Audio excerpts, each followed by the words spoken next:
Louer et adorer Dieu, ce n'est pas seulement chanter le dimanche matin à l'église. C'est une pratique agréable et essentielle dans notre relation avec notre Sauveur et notre Seigneur. Elle peut même nous préparer à un mariage heureux.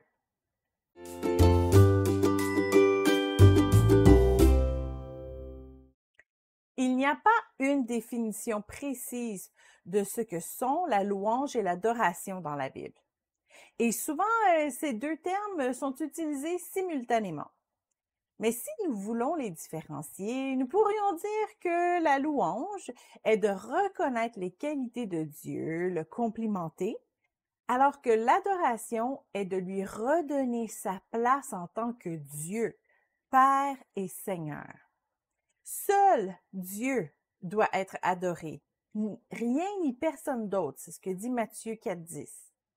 Alors que la louange, on peut aussi parfois la donner à des personnes qui nous ont émerveillés par leur bonté ou leur talent, comme ça le dit dans Proverbe 31:30.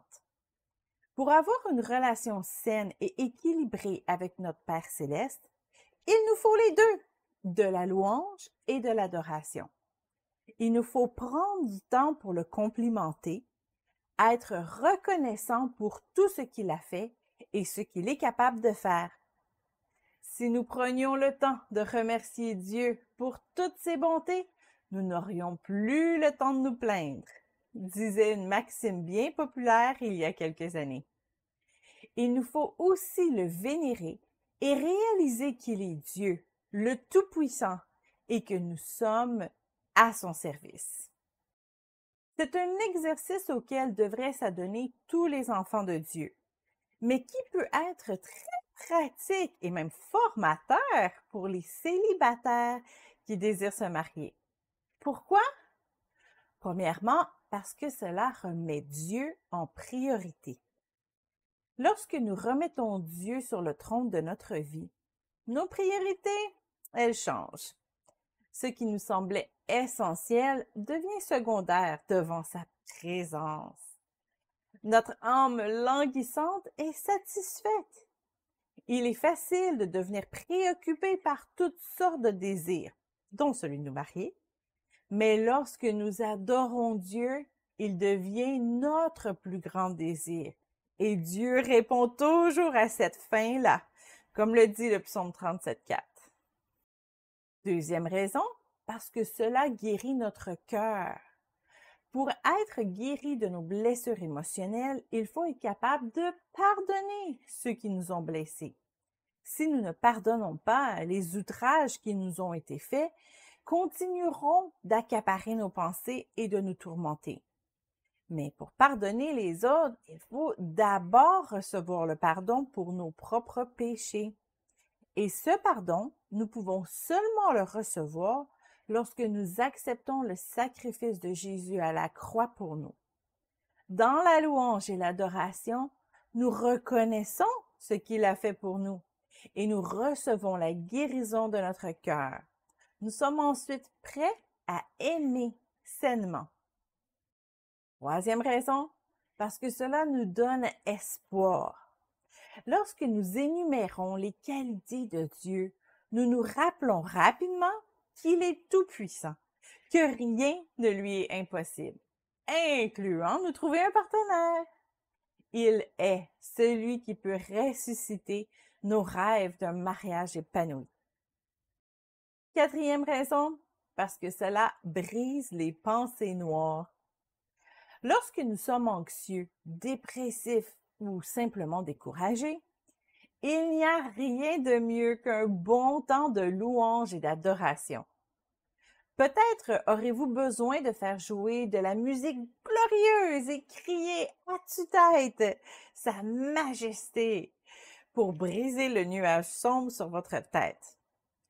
Peut-être aurez-vous besoin de danser comme un fou, comme David, pour briser votre orgueil et retrouver la joie, en riant de vous un peu.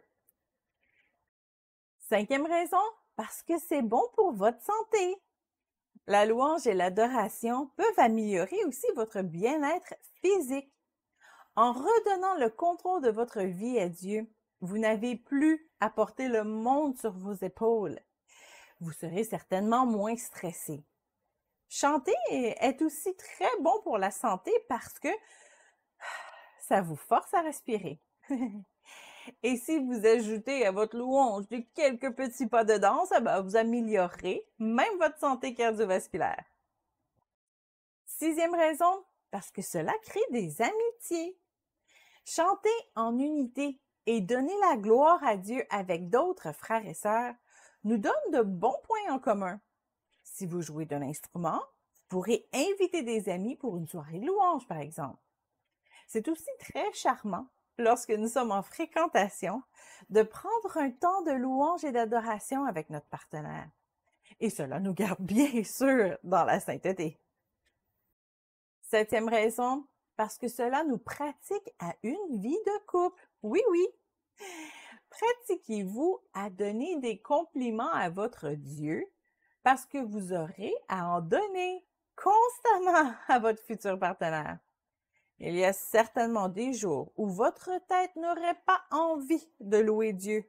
Vous ne trouvez aucune raison logique pour l'adorer. Vous serez peut-être même fâché contre Dieu. C'est à ce moment où vous devrez prendre autorité sur vos émotions et ordonner à votre âme de louer l'Éternel, comme l'a fait David dans le psaume 146, verset 1. Une fois en couple, il y aura aussi des jours où vous n'aurez pas envie de complimenter votre partenaire, de lui dire des mots doux ou lui démontrer votre amour. Si vous vous êtes pratiqué à le faire avec Dieu, vous aurez plus de facilité à le faire avec votre partenaire, assurant ainsi la santé de votre union. Alors, allez-y, aujourd'hui, louez et adorez votre Dieu.